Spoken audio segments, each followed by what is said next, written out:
Hey, RetconRaider here, and welcome back to one last special episode of Strange Antiquities. The main story is all but over, but we do still have one day left. Day 19, which, much like in the first game, will simply be used to identify the rest of the inventory on our shelves, and possibly uncover an extra secret or two. I don't think there's much in the way of extra narrative, but if it matters, as per Raider and Rank and File viewer request, we have gone with Ending 7, A Noble Sacrifice, the first of the two that we played in Episode 12, which means that sadly Eli and Verona are no longer with us. But I guess we'll find out if that really matters soon enough. Let's see what we've got.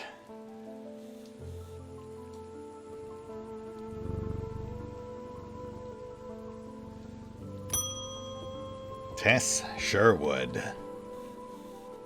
My father is suffering from Morgan's insanity. His doctors have given up on him, but Dr. Robertson told me there might be a way to save him. She said it might be possible to stop the infection spreading by cutting the poisonous thoughts from his mind, but she said it was beyond her skill. I mean, I know exactly what you're asking for, and I've got to say, it didn't work out great for the last person it was used on, but that was under very different circumstances. And to be fair, it is what Barton Potter used to remove the Nefarian Casket's influence from his own mind, and aside from costing him an eye, it didn't seem to have any other long-term effects. That said, I do think we can immediately see what they're doing here. This was one of the two items used in the choice with Bonnie, so I imagine every request we get today will be for an item we could have chosen not to use. Though we do have at least some items that I don't think were ever actually called for, like Shin or Manus. You know, items that, generally speaking, we didn't get until very late in the campaign, which I guess would mean they're more likely just red herrings, like deliberate shelf filler, clutter to lose the actual story-driven items amongst. Oh yes, and I've tentatively tagged everything at this point. Peggy Grafton. There's an old hermit living out past Westwater who barely comes into town. He brings me lists now and then for odd things. This time he wants something that will pull water from thin air. No idea if he's mad or onto something, but I said I'd ask around. And speaking of Manus, we've got that Hand of Fate right here. And I will say, in and of itself, this is definitely a tricky one, because nothing in the description here indicates what it's actually supposed to look like. All we know for certain is that it's related to water, and it weighs half a pound. Since it weighs half as much as the Evocant, and the Evocant weighs exactly 1 pound. Also, the gemstone in it is indeed a gem of water. I think this one was just thrown in to kind of muddy the waters where all the other hand-themed items are concerned. Like, I could theoretically have seen people mistaking this for the Hand of Priory, or the Hand of Janus, for example.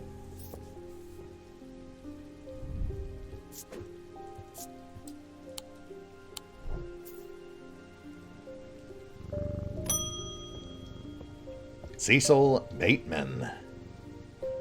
My lungs are shot. My doctors have told me to settle my affairs. But I'm not ready to give up. Not yet. I've heard a local story about the Witch of Undermere and her healing abilities. They say it's dangerous and painful, but sometimes it works. Right. You, my friend, are looking for witch's fingers. Previously called for during one of Dr. Robertson's choice prompts. And we chose against it, which could very well be why Jack Hungerford never recovered. As for actually identifying it, that was pretty easy. We had this one pinged pretty early on. All we had to do was note that it came from the church, and then I think we swung by there back in the demo. Though, just to drive it home. It's also got some witchy symbols right on it. Yeah, yew tree, right behind High Green Church. I think that actually came up back in Strange Horticulture, too. Good luck, Mr. Bateman. I really hope that helps.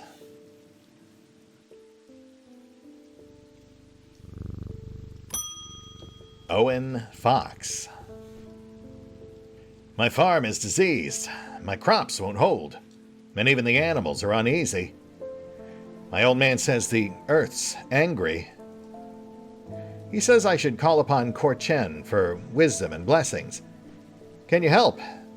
This land's all I've got. Yes, I believe I can. I'm just not sure if it's Argol or Korchena you're looking for. Let me get a gander here real quick. Argil, a vessel of earth used in Dradic rituals. Or Korchena, used to call on the guile and wisdom of the goddess Korchen, a goddess of earth, creation, and rebirth. And then it goes on to mention its imposing aura, which is in fact the main way that I ID'd it, though even beyond just the unsettling aura, which Argil does not have. There are other clues as well. For example, we already know that Korchen is a snake-themed goddess, hence the snake motif, but then also the eyes are jade, which are stones of earth. Argil's a little tricky because it also features a pattern of repeating earth runes, but no snake motif. Nice. Also made of clay, I guess, and it has a Dradic field, neither of which I really registered. I will say, I think that was probably my least favorite part of this game, was fussing with that thaumaturgical lens to get a read on the thaumic fields. It's just really kind of clunky, you know, having to go back and forth to figure out the patterns. Martha Chapman. I collect rare artifacts, especially those with, shall we say, questionable uses. A weaving edge has always fascinated me. I don't plan on using it, heavens no. Blood magic, old traditions, I simply must have it. Uh-huh. Weaving edge, you say? Well, let me just make sure that's not some sort of doomsday weapon real quick. Oh, yes, that's the one that causes people to fall into a bloodthirsty rage. Yeah, I mean, your funeral, I guess. Not like I really have much of a choice here. And then, of course, that one was also pretty straightforward. The oak candle there was its main identifying feature. Yep. Okie dokie.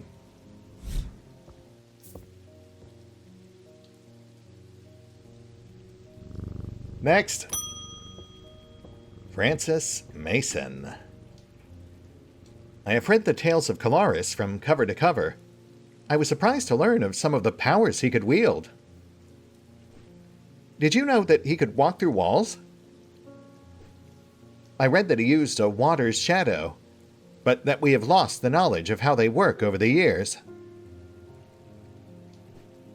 I don't expect I'll get very far with it, but I'd like to study one all the same. Who knows? Perhaps I'll succeed where others have failed. Perhaps. And yeah, this is another, I think, red herring artifact. Never actually called for, and for good reason it would seem if no one remembers how to actually use them. Not much in the way of clues as to what this one was actually supposed to look like, so I purely went off the faint thaumic field, and a simple process of elimination. I tagged just about everything else before I finally came to this one. At which point, that really seemed to clinch it. Not sure if there's any other clues I might have overlooked.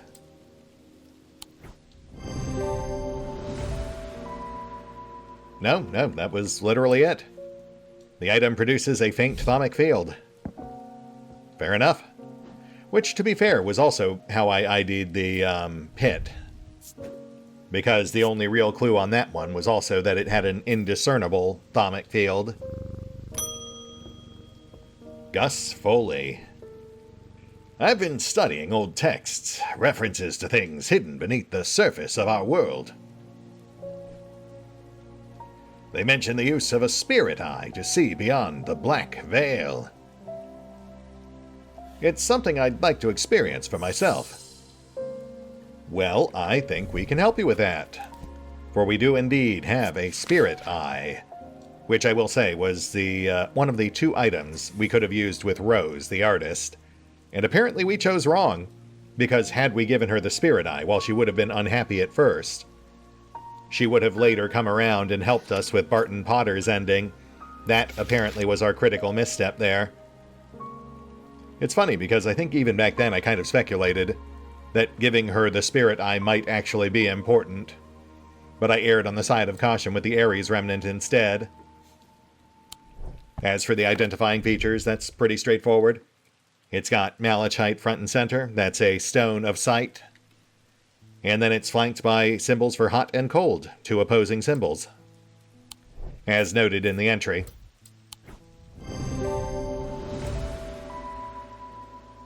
Yeah.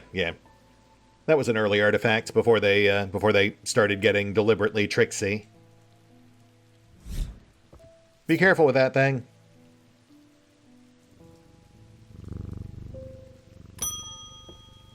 Alice Holtby. My grandmother followed the old ways. She kept a Drakiith altar in the cellar. She believed in asking for nature's blessing before a harvest. I found a note about a ritual meant to bring abundance, but it needs an argil. This seems like the place to find one. An argil, you say? Why, I've got one right here. Pretty easy to ID as well. Simple clay pot with earth runes. And I believe that was part of the priestess's ending. Aubrey Bell. Yeah, I keep blanking on her name since we didn't have a whole lot of interaction with her. I did see that both of her endings are pretty bleak, though. Tommy Browne. I work the riverbeds, searching for stones, amethyst, jade, maybe Vivianite if I'm lucky.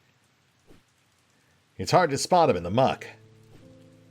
But I heard about these remnants that let you feel the glimmer through the dirt. Worth a shot.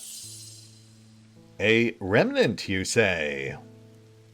Well, I think I might have something that rose to mind, if I can remember where I actually put it. Yeah, this is the other option we had with Rose. So they are clearly cycling through the various choice point items. Oh, there we go. That's the one that gives you synesthesia, right? I'm not mistaking that for Shimmer, am I?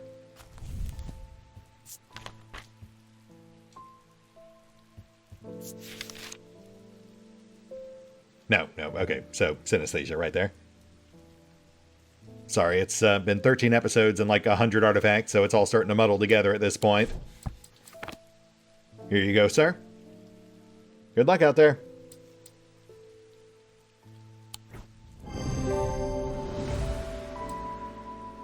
Yeah, and I mean, obviously we already had that one ID'd, but I imagine they're just being thorough, making sure nothing slips through the cracks.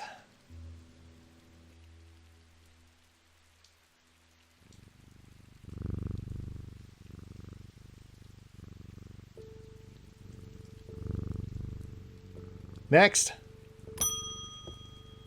Thomas Pope and his darling dog Hamish. We've hit a bit of a snag, and I've had to shut down the quarry. Our dynamite supplier has had a little accident. I'll spare you the details. I wonder, is there anything among your fine collection that could get us up and running again in the short term? I'm losing money by the minute. Yeah, we've got an artifact that creates vibrations in rocks or something. But it's not that one. Or that one. Oh, wait, it was the pit. Yeah, this bugger right here. The pit. With its ominous and indistinct aura, which I think did end up ultimately being its only real identifying feature. So once again, I think a glorified red herring just to clutter up the shelves. Something you might easily mistake for various other items. Yeah. Used to create powerful vibrations capable of cracking solid rock. Though I suppose in retrospect, they also have kind of a clue there. There's a bird right in the picture. But yeah, I think the main clue here is just that indistinct aura. Here you go, bud. Rock on.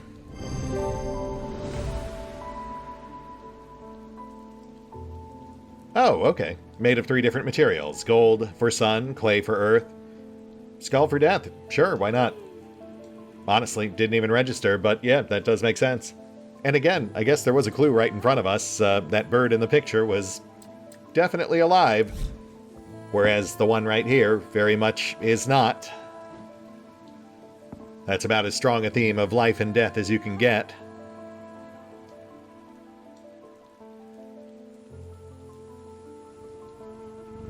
Next. William Wheatley. My thesis is on the psychology of fear, but books can only take me so far. I need to feel it. Properly. I'm sure you have something. Yeah, I think I can help you with that. I do have this Lunama right here, which I believe is the item that creates a tangible aura of unwelcomeness. Not necessarily fear, but seems pretty fear adjacent. Which was the other item we could have given to Eli's brother. Oh, wow, okay. So not Lunama. Interesting. What else could it be? Unless this isn't Lunama. Maybe I misidentified it. I'm fairly certain it is, though, because it said it drew its power from the elements. And it's got all 4 elemental symbols on it. Plus, it does give off an aura of unease, which we can detect by simply examining it.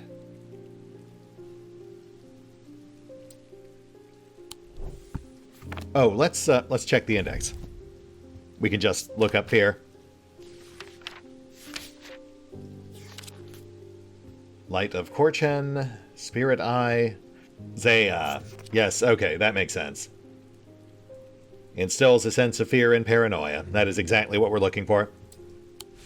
And that was an option in the very first choice we ever made. Choosing how to punish the thieving maid. We could either give her the guilt-reinforcing binding seed, or the paranoia-inducing Zaya. Here you go, Mr. Wheatley. Have fun. Man, we've had that one tentatively ID'd since the original demo.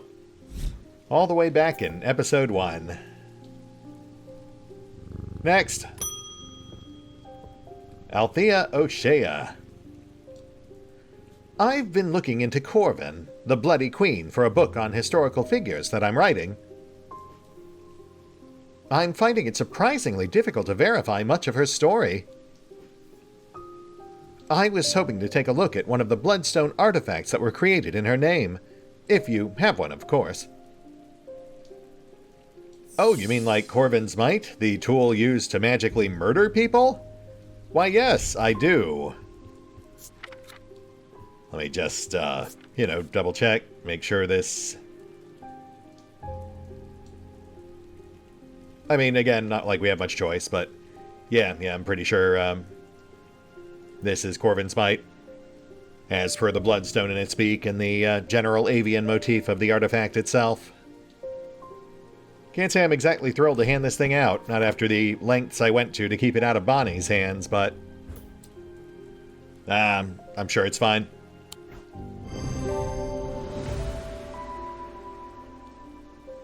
Corvin's Might, Eagle's Gift, Bloodstone, Wixic Discipline.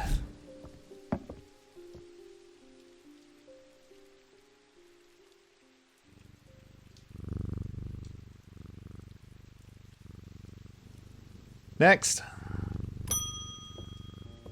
Constance Bader. I'm not trying to hurt anyone, just shift their thinking a little. Sometimes all it takes is a suggestion, in the right state of mind. Do you have anything suitable? I do, but I really don't feel like I should be giving it to you, considering the things you just said. But alas, I am beholden to provide customers with that for which they ask. Am I a strange antiquity myself? Perhaps some sort of servitor? No true free will? Merely made to serve?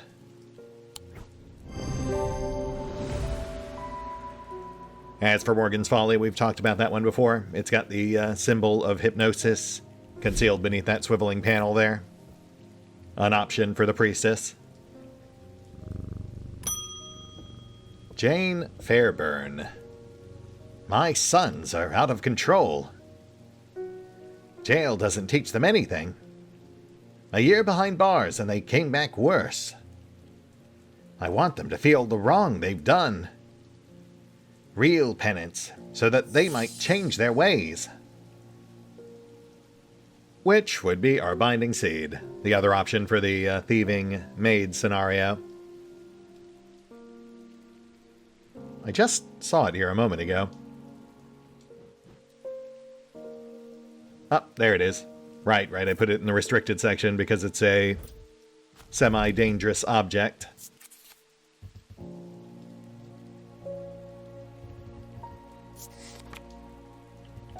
And not much else to say there. Pretty obvious, that was one of our first IDs.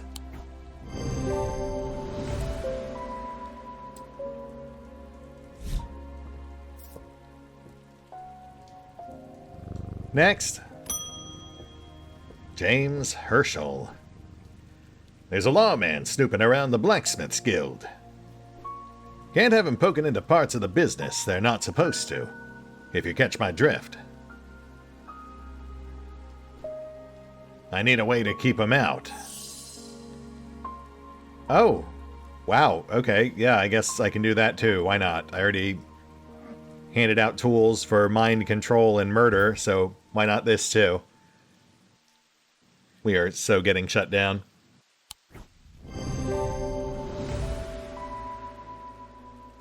Yeah, and bears the symbols of the elements. That's the assortment of triangles up and down its length.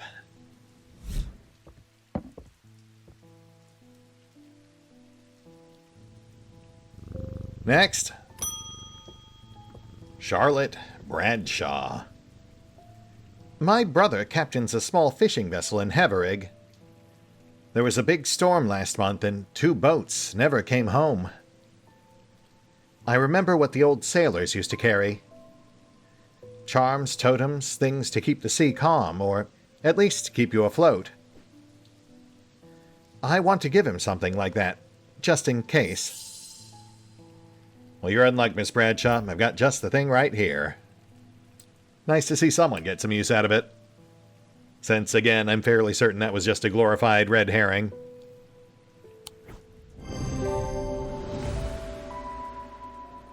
Made from driftwood, sports an aquamarine. Honestly, still like the look of that thing. That's just the sort of curio I'd love to put on display. So at this point, I think we're down to our last 2 or 3. Zephyrum, Stormward. Let's get this done. Lillian Higgins. I am full of righteous anger. I won't be taken advantage of anymore. It's time to fight back against my tormentor. He has bullied and threatened me all my adult life, and I've had enough. And there's our Zephyrum. Wow. No question marks this time. She knew exactly what she wanted. An artifact that converts raw anger into a storm. Which, yeah, for the record, is how we were supposed to apparently save poor Verona. But, you know, just how it goes. Still feels counterintuitive to me, but, you know, it is what it is. Just how some stories go. Here you go, Miss Higgins.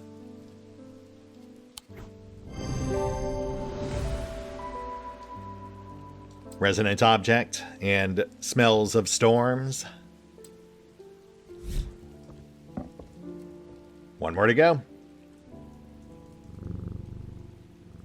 Next.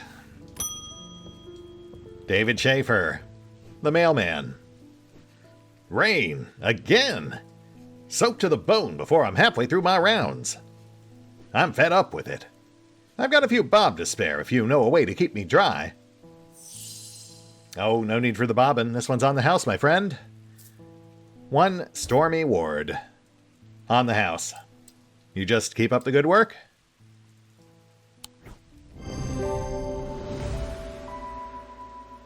Numerous weather-related symbols made of bronze. Also the conspicuous gem of nature. And with that, I am done. Time for a well-earned rest. Right after I give Jupiter one last scratch behind the ears. Well, I don't know, me. I suppose I could retire for the night, and for the rest of my life, I suppose. Or I could address the one last mystery that is yet unresolved. For buried deep within the comments, a few folks noted that certain items we have discovered, or at least the entries thereof, bear a conspicuous mark.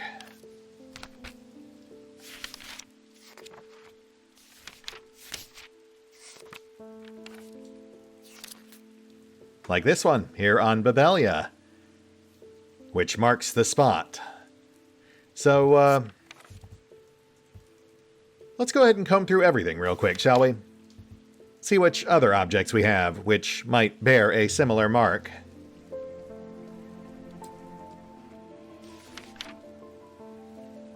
Orford Spire, that's 2. And Thaumic Needle, that's 3. That's pretty straightforward. Let's slot those in, see what happens. Babelia. Orford Spire. Let me fix this real quick, otherwise it's going to drive me crazy. This as well.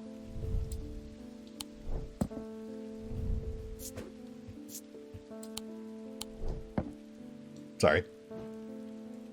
And Thaumic Needle. Thaumic Needle.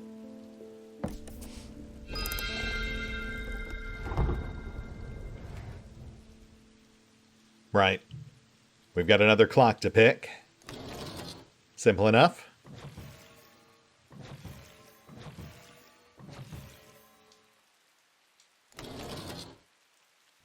Wait, did I just... Yes, I did the exact opposite. Yeah, that's not right. One sec. There we go. Much better. Sort of. Alright, well, I mean, we can at least tell what 2 of them are.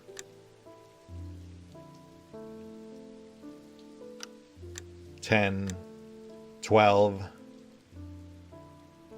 And then one that's just going crazy. Though, we do have this one already pressed. Number 1. I don't recall pushing that one in myself. So maybe that's our 3rd? Why else would it have already been? Yeah, let's give it a shot. Nope.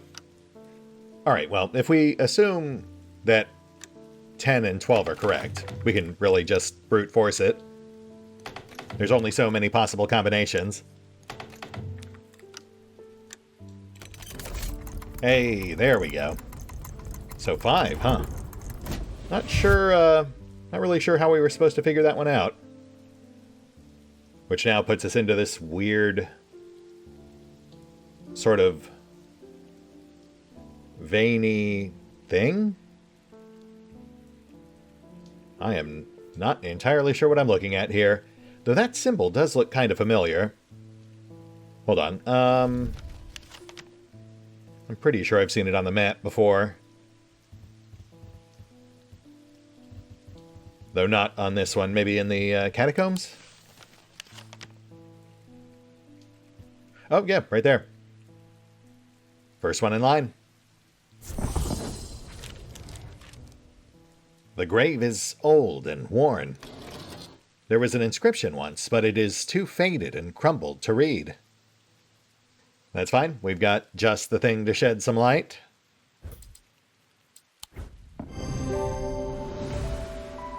The candle brings the past into focus, and I am able to read the inscription on the tomb. Arthur Ambrose, 1412 to 1507. Proprietor, Strange Antiquities. Beyond the veil, in the dark, beats the shop's forbidden heart. Bring protection for thy mind, 'gainst the horrors you might find. Take sweet breath to clear the tainted air. Stay wakeful, 'tis death to slumber there. Okay, well that also seems pretty straightforward. Protection for the mind, sweet breath, which we already know is the plant we got from our brethren over at Strange Horticulture, and something to avoid slumber. That would be the that sleep amulet, the one Francesca asked us for way back when. And then this here, the Sextrum, that's our protection from insanity.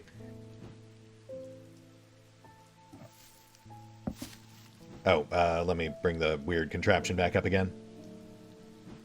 Kind of looked like an engine or something, but with like weird pulsing veins.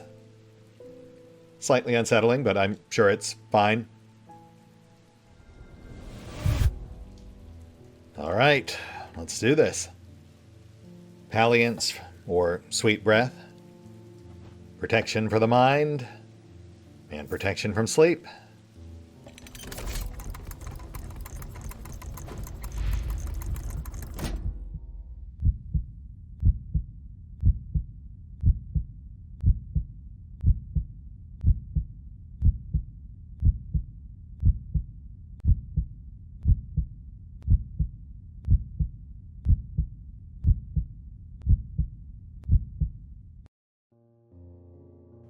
I have entered the heart of the shop.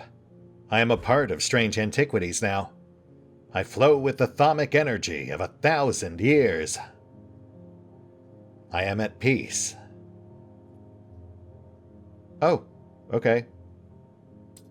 Cool, I guess. Ending 9, the heart of the shop. I feel its rhythmic pulse. I am enveloped in its warm embrace. Uh-huh. Okay, well, I mean, I'm not gonna lie, that's not what I was really expecting there, but, sure, why not? We essentially walked into the thaumic equivalent of a nuclear reactor, with about the results you'd expect, I guess.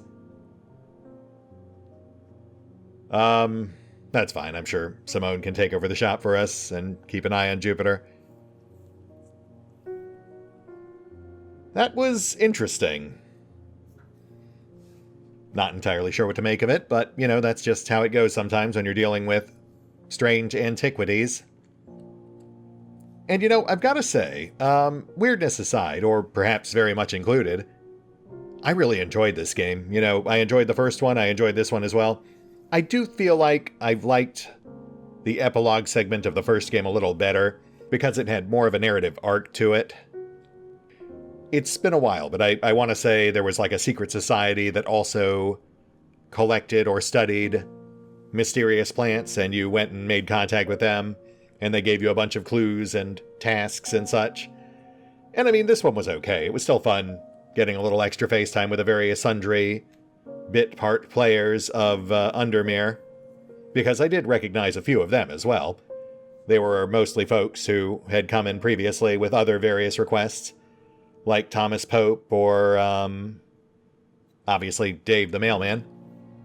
I'm pretty sure they were all characters we'd encountered at least once or twice before. But, you know, that's largely just a minor quibble in the grand scheme of things. This is still an experience I very much enjoyed, otherwise I wouldn't have played all the way through it. Honestly, I think cozy horror is just a genre mashup that I really find myself enjoying these days. You know, in my downtime, when I'm often just decompressing between projects, I find myself playing games where I can just sort of turn my brain off, but which also still have a bit of an edge, like usually survival games. I'll just cruise around, collecting things from various spots and bringing them back to base and sorting them and rearranging furniture, refurbishing old ruins, etc. Not really the way the games are supposed to be played, but just something that helps me relax in my off time. And both Strange Horticulture and Strange Antiquities kind of scratch that same itch, only they simultaneously provide a fun narrative that you get to follow, even if it is somewhat limited in scope. Really wish there were more games like it, though given that Strange Horticulture spawned a sequel, Strange Antiquities, and I feel like this one's been pretty well received. Fingers crossed that we end up with a third game in the Strange trilogy. Though even if there is, it'll be a couple of years. That said, really enjoyed this series. Hope you did too, but if you made it this far, I'm going to assume you did. Sorry to see it end, but you know, I'm always open to suggestions. If there are other games with similar cozy but eldritch vibes that folks might recommend, I'd love to give them a peek. But in the meantime, plenty of other adventures for us to look forward to. I mean, not for the shopkeep at Strange Antiquities. He became one with Atomic Force, apparently. But, you know, other adventures with other people. So yeah, let me know what you thought in the comments down below. Feel free to leave any suggestions you might have, and perhaps I'll see you then. Oh, and special thanks to the Raiders, the fine folks who help make these videos possible, including but not limited to Eerie V23, Revenant, Alois, Bowman, Drakiith, EgonAlter, Exsellsior, Gottlieb, James Trimmier, Lady Shayna, Mark Giemza, RandomPassrby, RobbyB, Triphoppenskip, and Valenrook. Thanks for your support, guys. That said, if you'd also like to help support the channel, then feel free to push the buttons that do the things. Trust me, it does make a difference. Or you could even check out the PayPal, the Patreon, the Nexus GG, or the YouTube memberships. Links are in the description.